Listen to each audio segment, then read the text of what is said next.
Bismillahirrahmanirrahim. Assalamualaikum warahmatullahi wabarakatuh.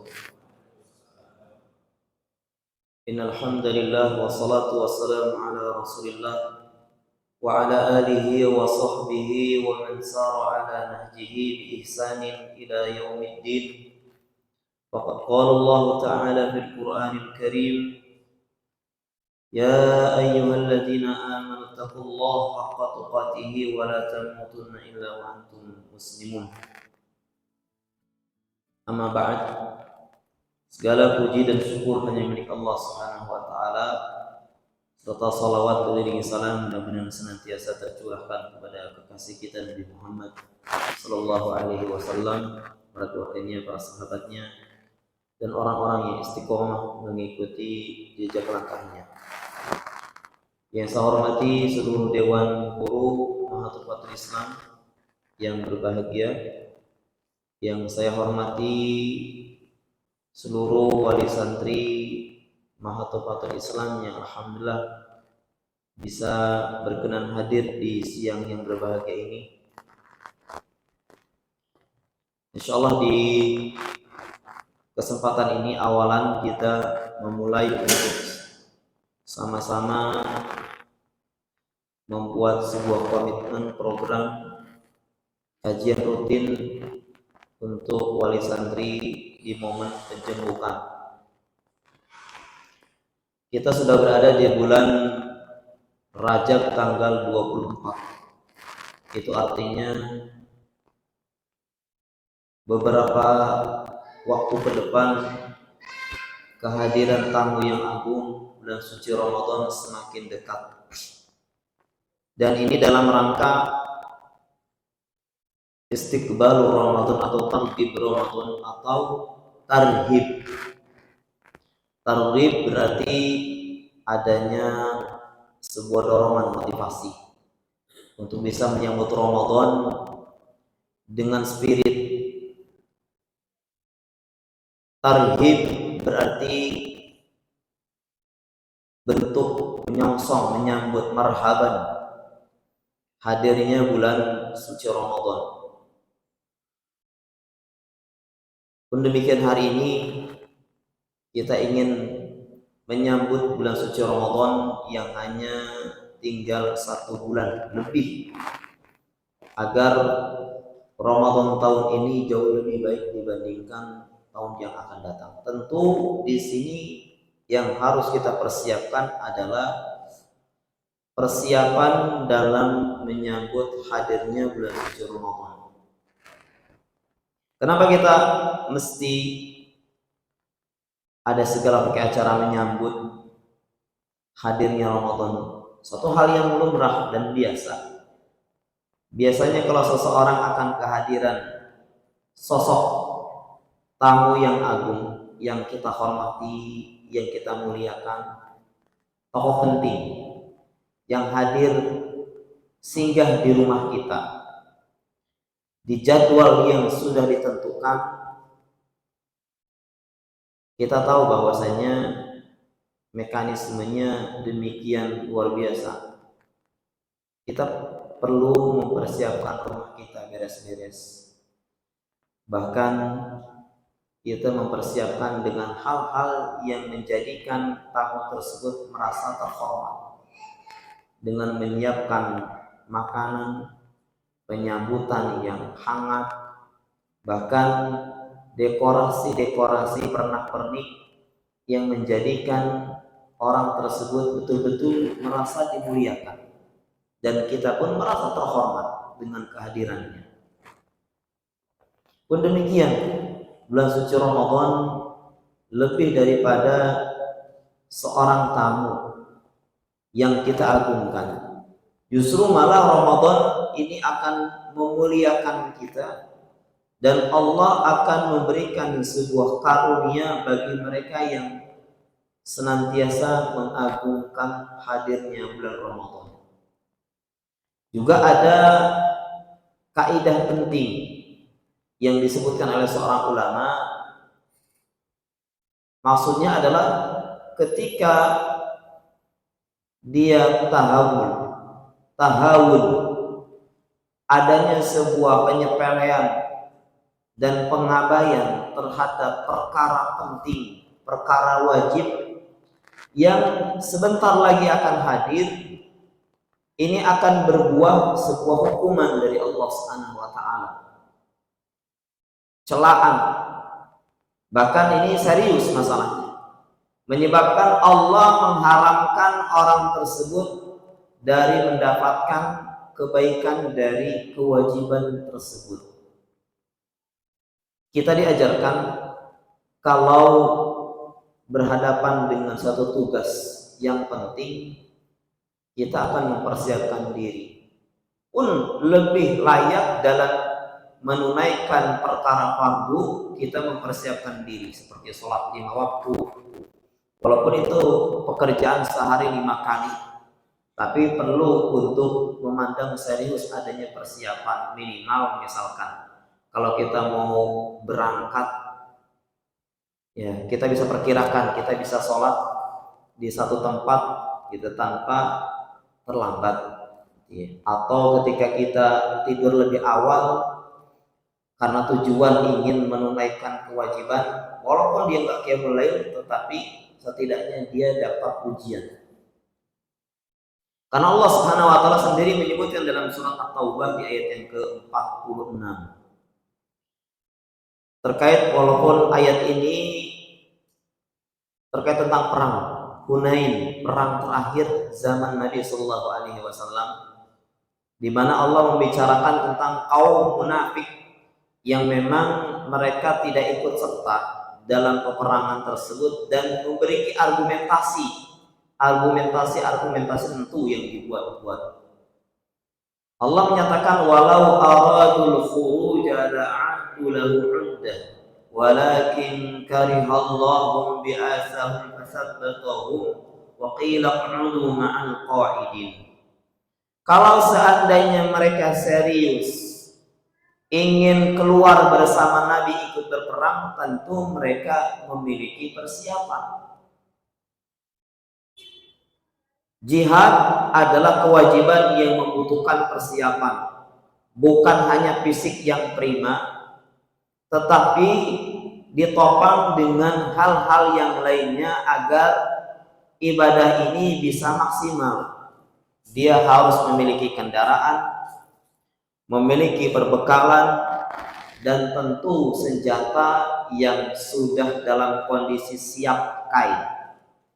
Ini dalam berperang ada persiapan itu, bahkan sudah memberikan jaminan ke keluarga yang ditinggalkannya nafkah dengan waktu yang dia tinggalkan, bahkan wasiat, nasihat telah disampaikan kepada keluarganya ketika dia mau berangkat jihad.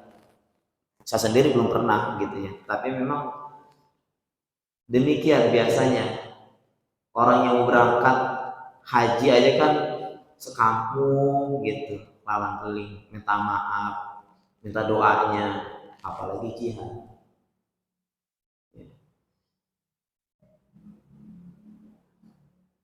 Justru Allah mengatakan walakin karihallahu bi'athahum. Kalau mereka seandainya serius ingin berperang bersama Nabi, tentu mungkin persiapan, tetapi Allah tidak menyukai keberangkatan mereka bersama Nabi. Fasabbatahu, Allah lemahkan dia. Jadilah dia termasuk orang-orang yang tidak ikut serta. Jadi yang harus kita renungkan, ayat ini bisa menjadi sebuah renungan yang indah sekali buat kita, bahwasanya kelemahan kita terhadap suatu perkara penting itu karena dari awalnya.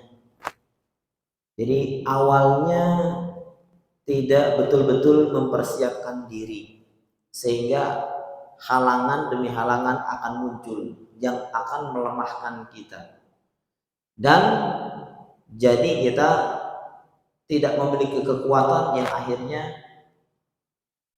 tidak ikut dalam sebuah perkara penting ini. Nah, Ramadan tinggal 1 bulan lagi. Berarti persiapan itu penting buat kita. Tentu niat ingin berjumpa dengan Ramadan harus dikuatkan.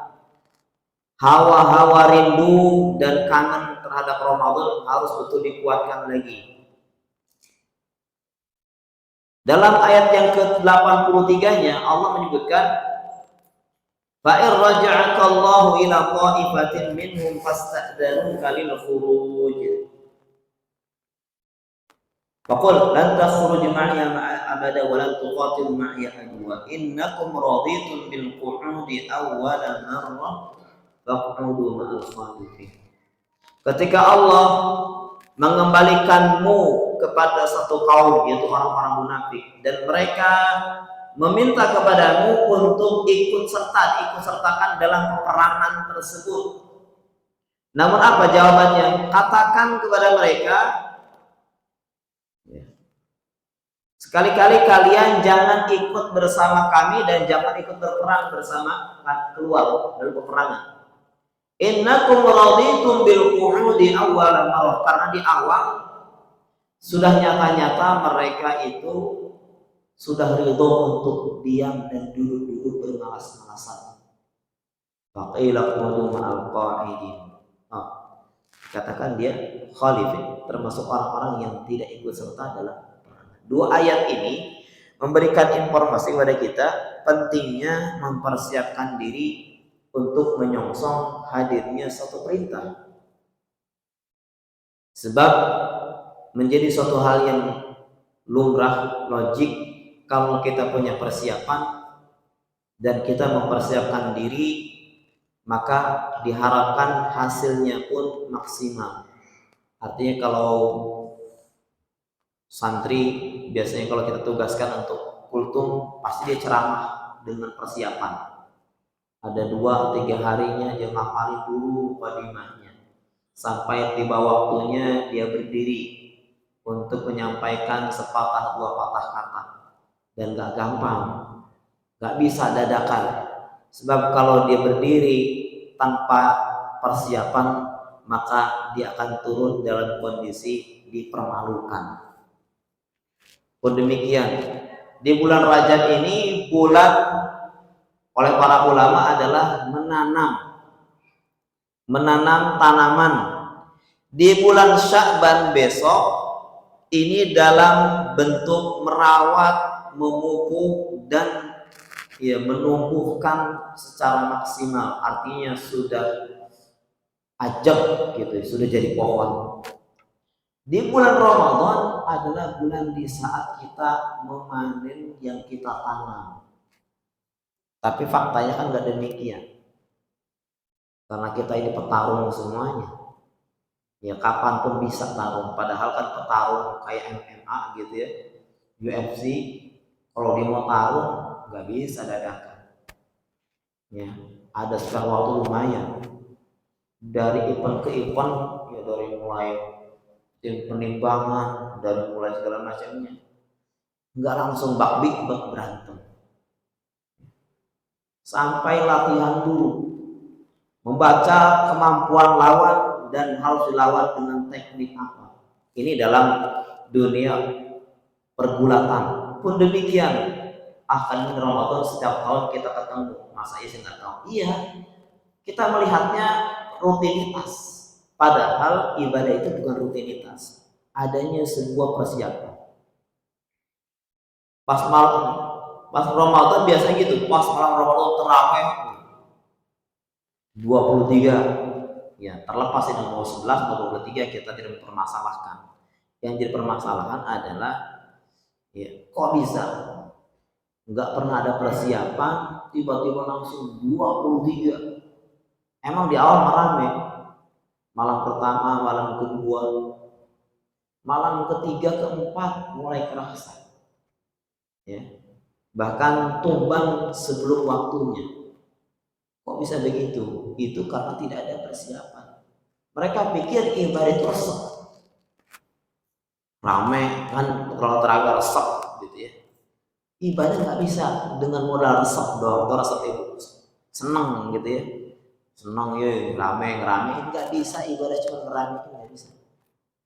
Ya, persiapan yang pertama yang harus kita miliki adalah tentu ilmu. Ini yang pertama. Ilmu yang berkaitan tentang masalah kewajiban yang nanti kita akan laksanakan. Karena ilmulah yang menjadi dasar kesempurnaan ibadah kita. Ketika kita membaca ayat wa ma khalaqtul jinna wal insa illa liya'budun, tidak aku ciptakan jin dan manusia kecuali untuk beribadah, maka ketika kita tahu tujuan diciptakannya kita oleh Allah adalah untuk ibadah, maka nalar logik yang pertama kali yang muncul di kepala kita adalah pertanyaan, apa itu ibadah? Tentu kita harus tahu seperti apa itu ibadah, syaratnya apa, rukunnya apa, dan yang menjadikan sempurnanya amal soleh itu apa. Dari sini menunjukkan bahwasanya langkah pertama yang harus kita bangun adalah ilmu. Karena puasa Ramadan melahirkan ketakwaan bagi yang melakukannya, tentu juga kita perlu tahu tentang definisi takwa sehingga takwa bisa dipahami dengan utuh. Kata Thalaq bin Habib rahimahullah, seorang tabi'in, menyebutkan takwa itu anta'amala bi ta'atillah ala nurin minallah tarju sawaballah. Engkau menunaikan pelaksanaan ketaatan atas dasar cahaya ilmu, atas dasar ilmu dan adanya pengharapan balasan yang terbaik di sisi Allah Subhanahu wa taala. Dan yang kedua adalah wa anta turka ma'siyatallahi ala nurin minallah takhafu iqaballah. Engkau meninggalkan yang diharamkan oleh Allah Subhanahu wa taala, tentu ini juga atas dasar ilmu. Melaksanakan dan meninggalkan satu perintah ini harus dengan ilmu. Sebab Umar bin Abdul Aziz rahimahullah taala mengatakan, man abadallah bi ghairi ilm. Siapa yang menyembah Allah tanpa ilmu, karena afsaduhu mufsiduhu aktsaru mimman yuslihuhu. Bahwasanya mafsadatnya, kerusakannya akan lebih banyak dibandingkan maslahatnya. Itu kalau ibadah cuma resep, ibadah cuma semangat tanpa tuntunan ilmu, maka yang lahir mafsadatnya lebih besar dibandingkan manfaatnya, maslahatnya. Bahkan kita meyakini al-ibadatu bi ghairi ilmin ya mardudatun. Ibadah tanpa ilmu ini tertolak. Dan itu sering disampaikan oleh para ulama dulu di pesantren. Ibadah tanpa ilmu mardudah. Seperti orang-orang yang tersesat yang sering kita baca dalam surat Al-Fatihah. Jadi ilmu inilah yang menjadikan diterimanya kita dan naiknya derajat kita kepada tingkatan takwa. Sebab ketakwaan tidak akan terwujud tanpa ilmu. Artinya orang bodoh walaupun dia rajin ibadah, ibadahnya tanpa ilmu tidak akan menjadikan dia memiliki predikat ketakwaan kepada Allah Subhanahu wa taala. Sebab Allah membedakan antara orang yang berilmu dengan orang yang tidak berilmu. Qul hal yastawil ladzina ya'lamuna wal ladzina la ya'lamun. Katakan, apakah sama orang yang berilmu dengan yang tidak berilmu? Ya tentu, enggak usah dijawab. Ini namanya istifham inkari. Pertanyaan tapi enggak usah dijawab. Dan memang semua orang juga tahu, ketika perbedaan itu ada antara yang berilmu dengan yang tidak berilmu, tentu derajatnya berbeda. Dalam kitab Ihya Ulumuddin, ya dari mukhtasarnya disebutkan bahwasanya derajat orang yang berilmu dengan orang yang abid itu bedaannya sampai 100 derajat. 100 derajat. Bahkan orang yang diamnya, orang yang berilmu tentu berbeda dengan ahli ibadahnya orang yang jahil. Itu karena yang dimaksud. Karena ketika orang jahil belajar ibadah, ya, mafsadatnya kan lebih banyak dibandingkan maslahatnya. Ya. Dan ibadah orang yang berilmu tidak mesti dia mengamalkan ilmunya. Ketika dia bertafakur, ya, ketika dia ini menjadi suatu keutamaan.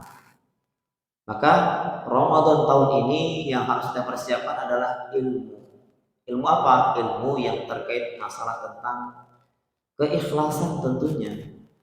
Walaupun nggak ada orang yang ria ketika puasa, tetapi perlu untuk dikembalikan lagi komitmen ikhlas kita dalam beribadah. Setiap waktu harus diulang, karena Sufyan Ats-Tsauri rahimahullah menyebutkan tidak ada satu perkara yang sulit untuk bisa dikendalikan, diteguhkan, kecuali masalah tentang niat. Setiap waktu berubah-ubah, dan saya setiap waktu membereskan. Karena yang menjadikan nilai kebaikan menjadi berharga karena niat. Dan ilmu masalah niat bukan masalah hafal hadis, innamal a'malu binniyat. Ketika hafal hadis tersebut bukan berarti Anda sudah menjadi orang yang muflis, yang ikhlas dalam niat. Tetapi ikhlas itu kan dikatakan dia harus dilatih terus dilatih. Di awal nggak ikhlas, tetapi sampai akhirnya dia terbiasa untuk ikhlas. Ini yang pertama. Yang kedua, ada 3 poin ya, supaya ini tidak terlalu panjang dan faedahnya tetap ada dan kegiatan tetap bisa dilaksanakan. Yang kedua adalah banyak istighfar. Banyak istighfar. Memang kita mau kemana Ustaz banyak istighfar? Fungsi istighfar itu bukan hanya untuk menghapuskan kesalahan kita. Ada 4 fungsi istighfar ya. Yang pertama apa? Menghapuskan kesalahan. Kalau istighfar, kita istighfar berarti dosa-dosa kita dihapuskan dengan istighfar tersebut. Yang kedua, fungsi istighfar adalah meninggikan derajat kita. Derajat kita akan ditinggikan oleh Allah Subhanahu wa taala. Fungsi yang ketiga adalah menyempurnakan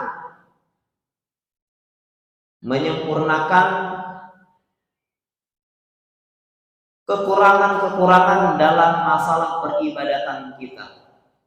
Ba'da sholat, habis sholat apa? Istighfar. Kan kita nanya, kan habis sholat, oh kita istighfar. Sedalam apapun ilmu kita, sehebat apapun kita, keilmuan kita, hampir tidak ada orang yang sempurna dalam peribadatannya.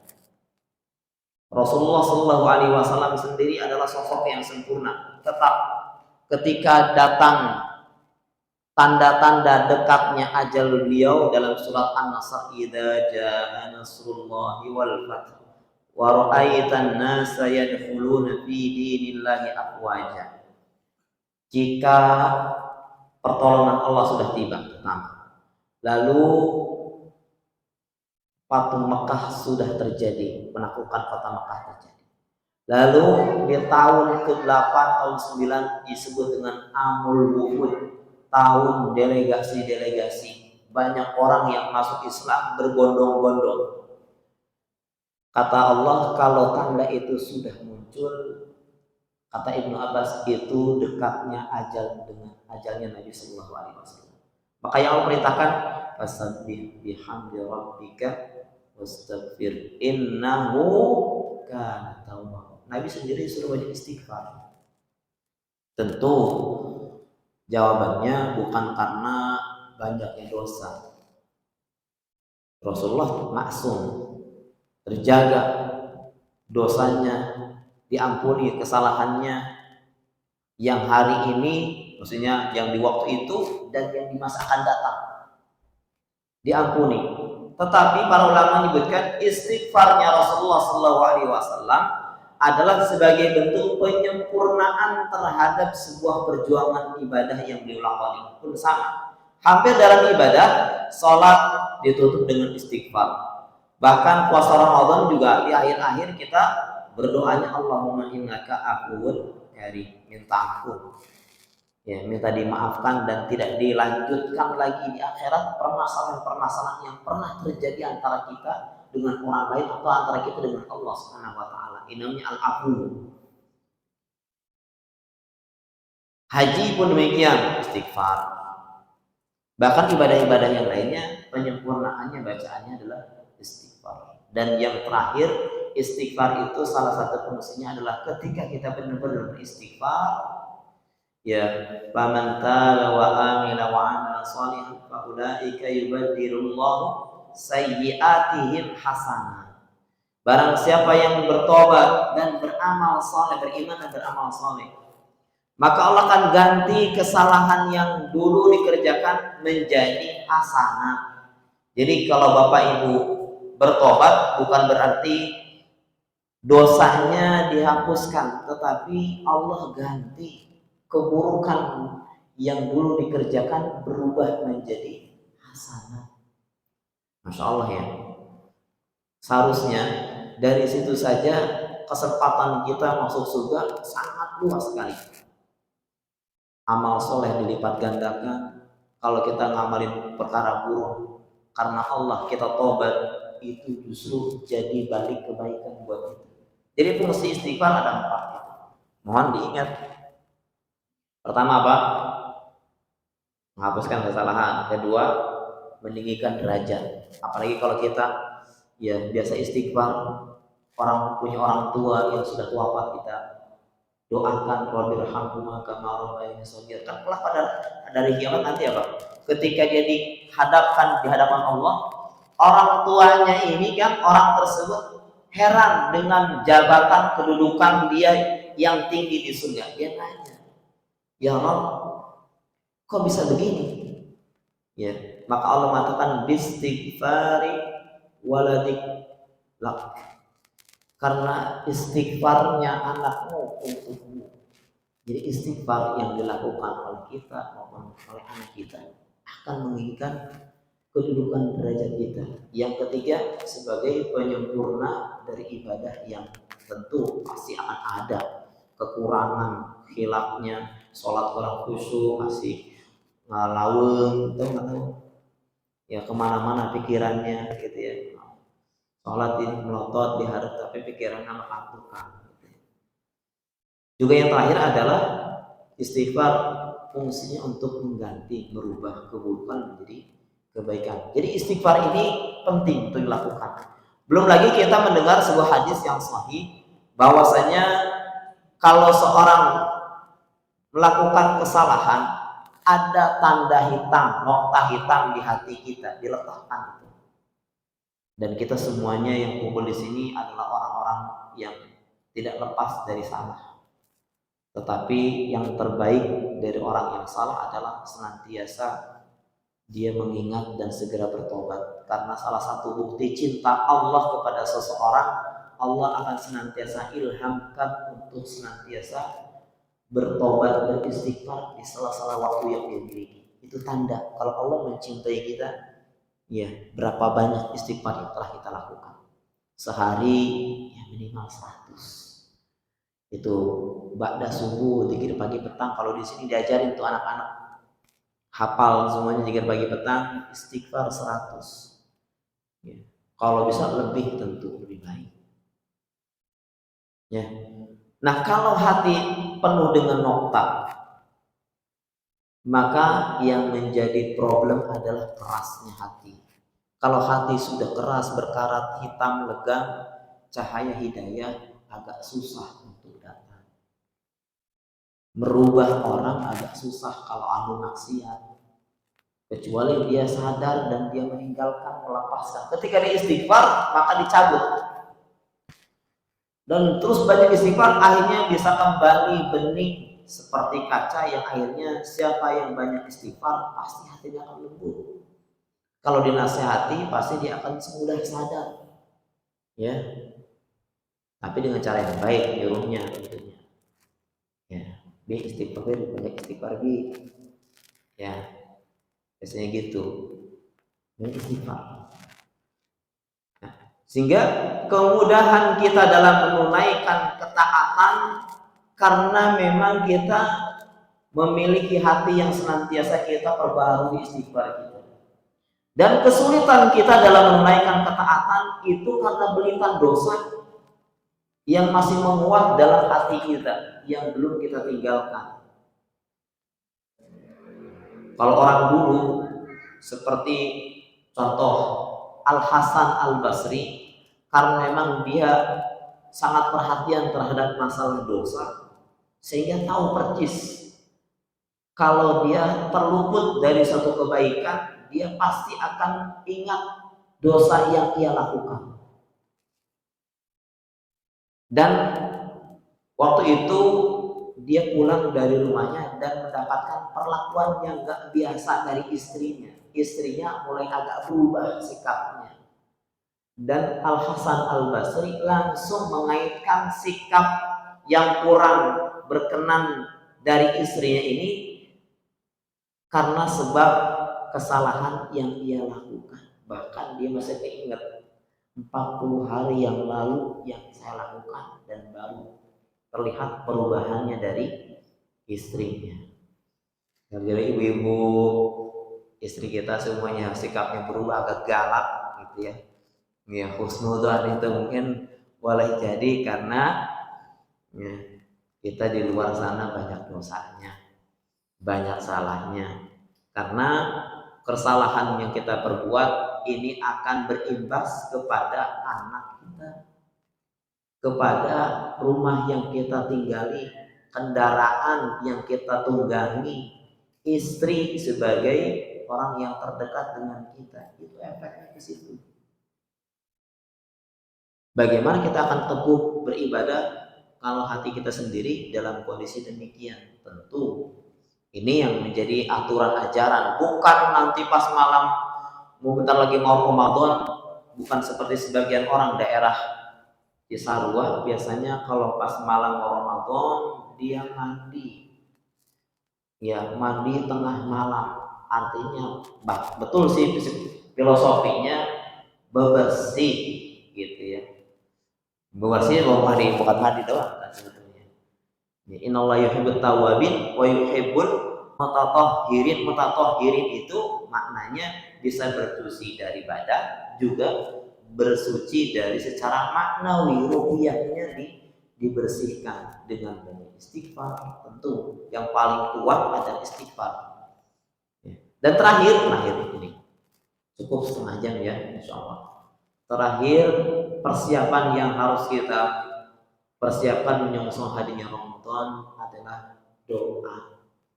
Minta dimudahkan kepada Allah Subhanahu wa taala atas ibadah nanti yang akan kita lakoni. Doanya banyak ya. Allahumma la sahla illa ma ja'altahu sahla. Minimal ini. Coba kalau nggak hafal tanya ke anaknya. Doa anaknya pasti hafal. Ya. Atau Allahumma inna nas'aluka fi'lal khairat. Allahumma inna nas'aluka, ya Allah kami meminta kepadamu ya fi'lal khairat, agar dimudahkan untuk mengerjakan perkara yang baik, wa tarkal munkarat, dan minta dimudahkan untuk meninggalkan yang mungkar ya. Wa hubbal masakin, mencintai orang-orang miskin, wa antaghfir lana wa tarhamana wa tatuba alaina. Ini doa yang diajarkan Rasulullah SAW untuk kita lakukan. Karena keyakinan kita bisa puasa bukan karena kita hebat. Kita bisa melaksanakan sholat 5 waktu tanpa alfa, bahkan bisa baca Quran 1 hari 1 juz bukan karena kita hebat, tapi itu semuanya taufik, kemudahan yang Allah berikan kepada kita. Sejatinya doa yang harus kita panjatkan pertama adalah meminta kepada Allah kemudahan dalam mengemban sebuah amanah peribadatan kepada Allah Subhanahu wa taala.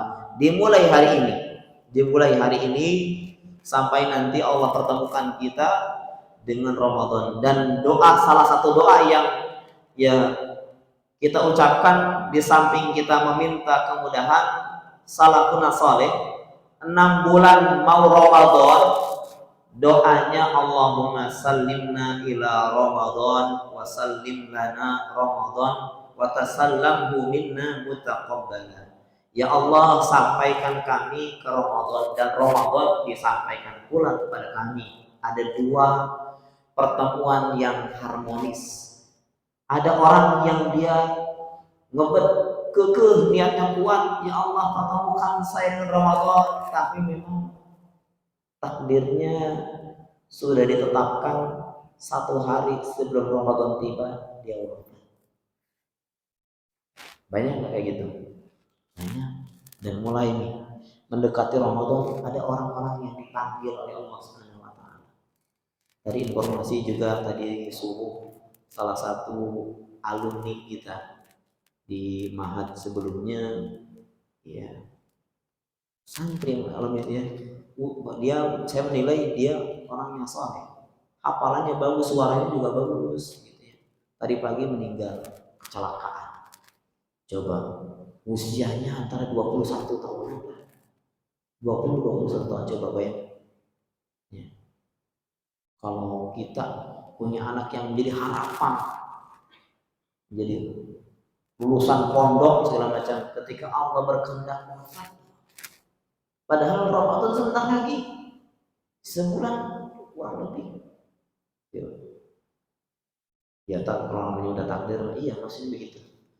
Kadang-kadang kita punya niatan yang kita berdoa Ramadan tapi takdir. Kalau berkata lain, tetapi setidaknya kalaupun diwafatkan sebelum hadirnya Ramadan, bahkan ada waktu sahur lagi sedang sahur, bentar lagi dia imsak, orang bilang wafat. Setidaknya kalau kita punya niatan dan doa yang baik dan jujur, Allah akan sampaikan walaupun kita tidak hadir di Ramadan, tetapi catatan sempurna kita dapat pahala seperti orang berpuasa. Ini yang menjadi keyakinan kita. Ya, dalilnya mana?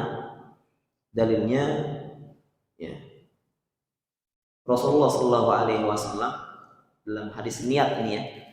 Inna bil Madinah la rijalan masirtum masiran wa laqata'tum wadi illa habasahumul udhr. Kata Nabi, di kota Madinah ada sekelompok laki-laki yang tidak ikut serta dalam peperangan, tidak melintasi bukit, tidak menaiki ya pegunungan atau bukit, menuruni lembah, tapi mereka pahalanya bersama kita karena mereka tertahan karena udzur. Tapi yang menariknya adalah mereka punya peran. Sebelumnya mereka terbiasa dalam kegiatan jihad bersama Nabi. Dan ketika mereka pun tidak ikut serta, ada niatan kuat yang membara dalam jiwanya, kalau bukan sakit udah berangkat. Pun demikian ketika seseorang dengan niatnya, namun ternyata wafat sebelum perbuatan tersebut dilakukan, tetap pahalanya bagi orang yang berniat apa? Sempurna. Makanya man hamma bihasanatin falam ya'malha, siapa yang berniat satu kebaikan tetapi tidak dikerjakan karena udzur dan wafat menjadi pemutus, seseorang tidak bisa. Rasulullah juga pernah ya. Saum apa itu Bapak? Iya, ingat gak? Saum Asyura. Saum Asyura itu kan para ulama menyebutkan saum Asyura itu adalah sunnah hamiyah. Tahu sunnah hamiyah?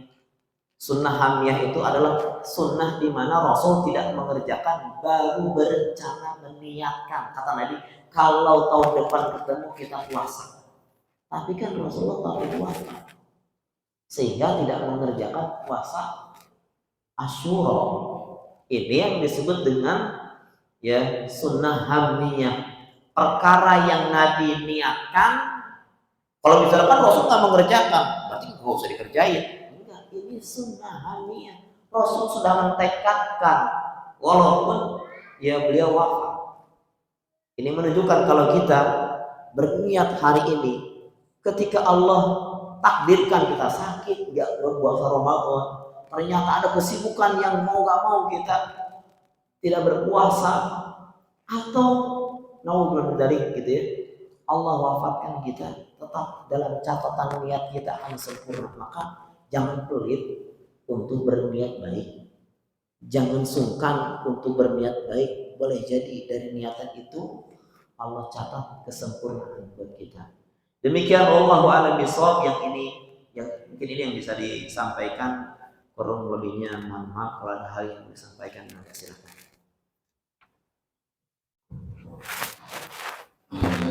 Syukur Allah yang menyampaikan materi sungguh luar biasa ketika kita beramal tentunya dengan ilmu. Yang saya simak pada siang hari ini adalah tentang Ramadan, kita menghadapi Ramadan sejak ketika para sahabat dulu 6 bulan sebelum tibanya Ramadan sudah mempersiapkan. Maka dari itu kita mencontoh beliau, belum terlambat. Bulan ini bulan Rajab, bulan kita menuai atau menanam. Bulan berikutnya bulan kita memelihara hingga nanti berbuah dan panen di bulan Ramadan. Kurang lebih itu yang bisa saya simak ya sebagai ini sudah sendiri. Baik, untuk sesi kedua tentunya kurang lebih 20 menit ke depan ada sesi tanya jawab. Dipersilakan kepada ayah bunda yang mempelajari perihal Ramadan. Dipersilakan siapa? Beliau. Silakan bapak-bapak, ibu-ibu yang mau bertanya. Ya, silakan. Assalamualaikum warahmatullahi wabarakatuh.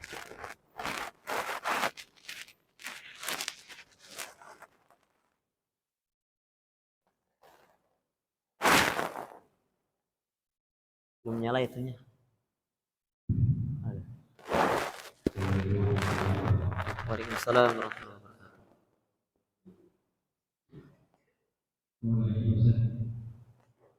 Ini ada tradisi kalau sebelum berpuasa kita bermaafan sama keluarga atau teman, ya ada kaitannya sama beribadah dengan ilmu. Nah, apakah itu ada hubungannya atau apa boleh-boleh aja bagaimana?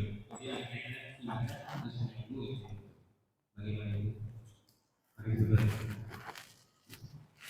Kalau dari segi konteks persiapan, kita banyak istighfar, dan salah satu makna istighfar kan kalau keterkaitan kita dengan orang lain, kita minta dihalalkan, minta maaf sama orang. Kalau yang memang ada kaitannya dengan kita, minta maaf, saya kira nggak masalah. Ya, tapi kadang-kadang malah terlalu over gitu. Semua orang yang baru kenal kok maafin saya ya kan? Baru juga ketemu ini, ketemunya sekarang udah minta maaf gitu ya. Tapi di medsos pun ujung-ujung kalau saya punya salah-salah kata ibaratnya minta maaf gitu ya.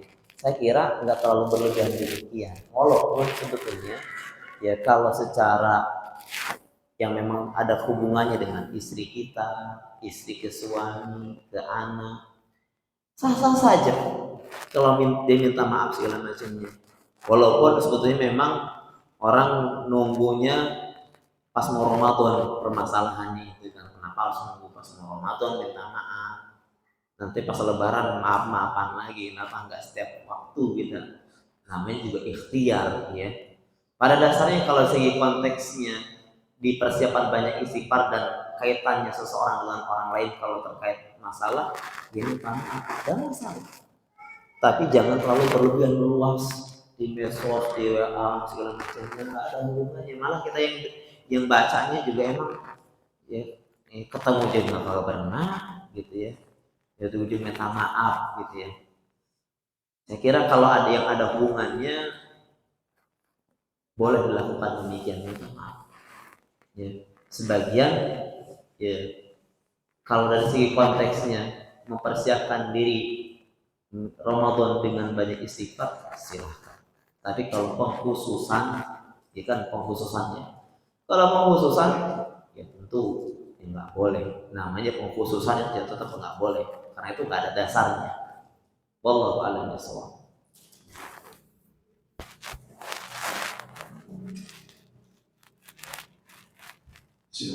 Siapa lagi yang mau bertanya? Ya.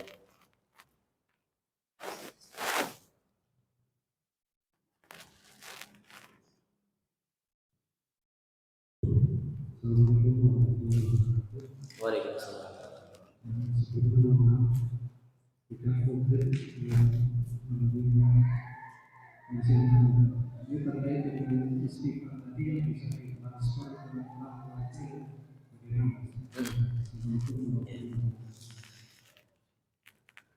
Istighfar seorang anak dan hadiskan istighfari waladakala, dengan sebab istighfarnya anakmu kepada dirimu menyebabkan dia terangkat derajatnya di surga.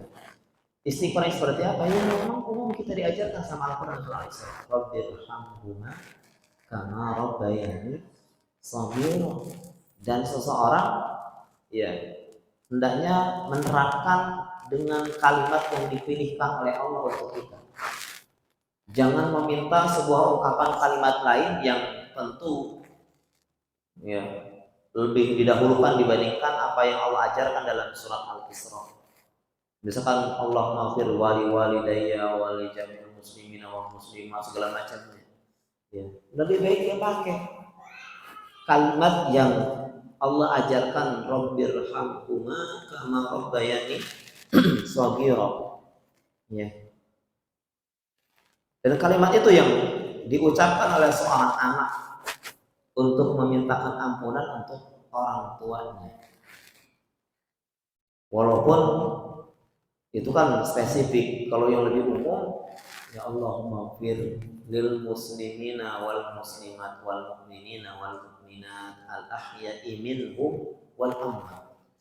Ini juga umum, tetapi Allah mengajarkan lebih spesifik untuk orang tua, yaitu doanya itu ya. Wallahu a'lam bishawab.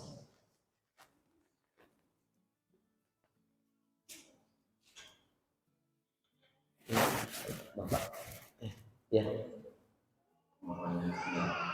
banyak dan Assalamualaikum warahmatullahi wabarakatuh. Waalaikumsalam. Saya mau menanyakan untuk yang fungsi istighfar. Yang keempat adalah mengkonfirmasi mengganti keburukan yang dulu pernah dilakukan atau menjadikan. Apakah bukan itu dosa besar atau kecil? Nanti akan menjadikan. Ya. Bisa dibuka dalam surat Al-Furqan. Walladzina la ya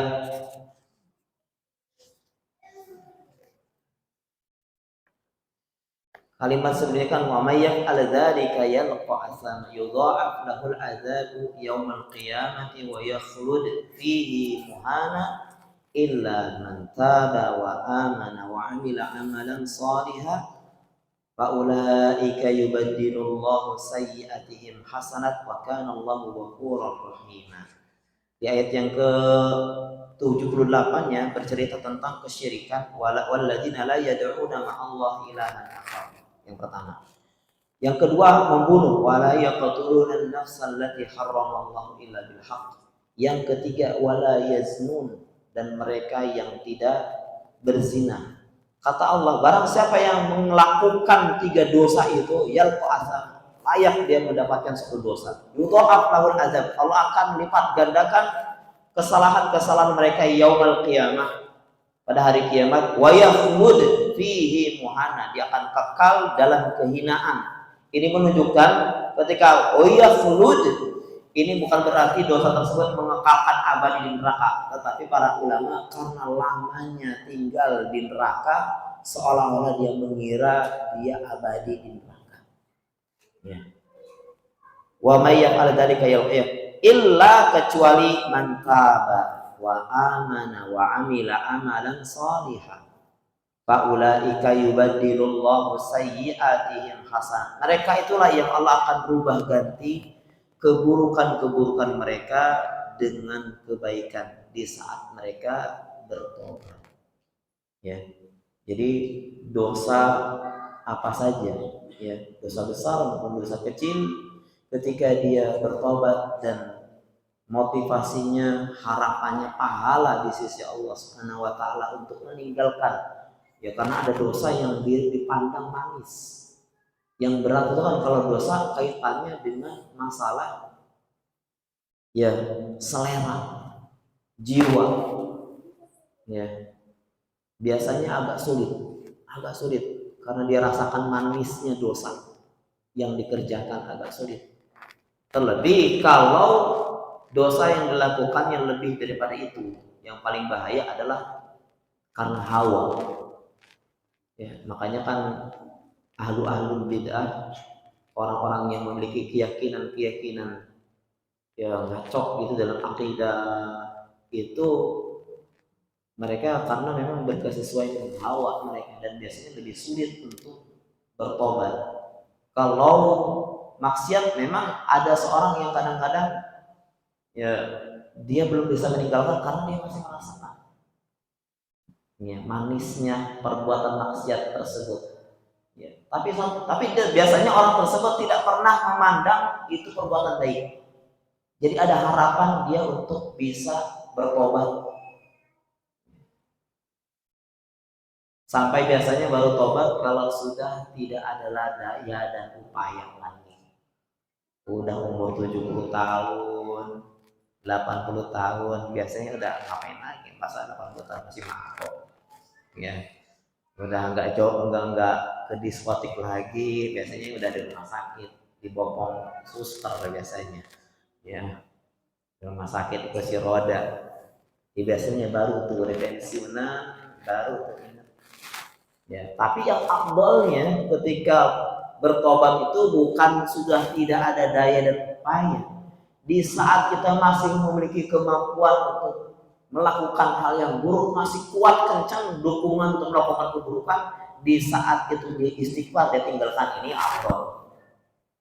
Ya, ini yang afdal. Ya kalau saya tobat ngerokok misalkan karena udah bolong-bolong semua ini misalkan, udah parah nih, udah dokter udah nyarankan ngerokok bahaya gitu ya, asal obat, ya, sering ngerokok misalkan, ini orang, ya, di saat justru masih gagah misalkan berhenti dari hal kayak gitu, berhenti dari kemaksiatan, nilainya jauh lebih bagus dibandingkan ketika sudah tidak ada daya upaya. Khawatirnya gitu doang. Kalau sudah tidak ada kesempatan tobat, pintu tobat sudah tertutup, niat tobat udah kuat, nggak diterima, gitu ya. Walaysati taubatu lil ladzina ya'maluna sayyi'at hatta idza hadara ahadahumul maut qala inni tubtul an.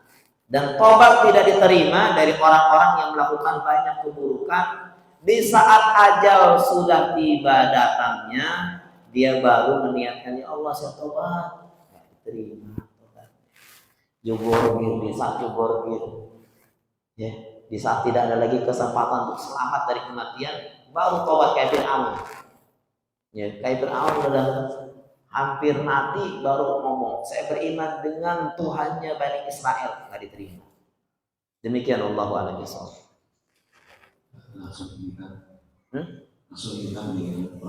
Ya, baik. Ya, tema kita tadi Pak, ya, Ari, dan semuanya yang hadir di sini membahas masalah persiapan yang harus kita siapkan menyongsong hadirnya Ramadan. Pertama, tentu niatan yang kuat agar kita dicatat sebagai orang yang serius melaksanakan kewajiban nanti yang akan dibebankan kita. Langkah selanjutnya adalah mengilmui persiapan hadirnya Ramadan dengan kembali murojaah dan mendengarkan kajian-kajian yang berbicara tentang masalah keutamaan pahala-pahala di Ramadan. Yang kedua adalah banyak istighfar, karena kita tahu yang menghalangi kita dari ketaatan adalah kemaksiatan kita, maka obatnya adalah istighfar. Dan yang terakhir adalah meminta kepada Allah kemudahan-kemudahan, ya, meminta dipertemukan dengan Ramadan secara jujur, karena dengan kejujuran Allah akan sampaikan kepada apa yang kita cita-citakan, sekalipun kita tidak hadir di waktu itu karena wafat atau yang lainnya, tetapi dengan niatan yang tadi disampaikan kita dicatat seperti hadir dalam keadaan sehat dan sehat walafiat. Demikian, wallahu a'lam bishawab. Subhanallah wa bihamdik, asyhadu an la ilaha illa anta astaghfiruka wa atubu ilaik. Assalamualaikum warahmatullahi wabarakatuh. Waalaikumsalam. Demikian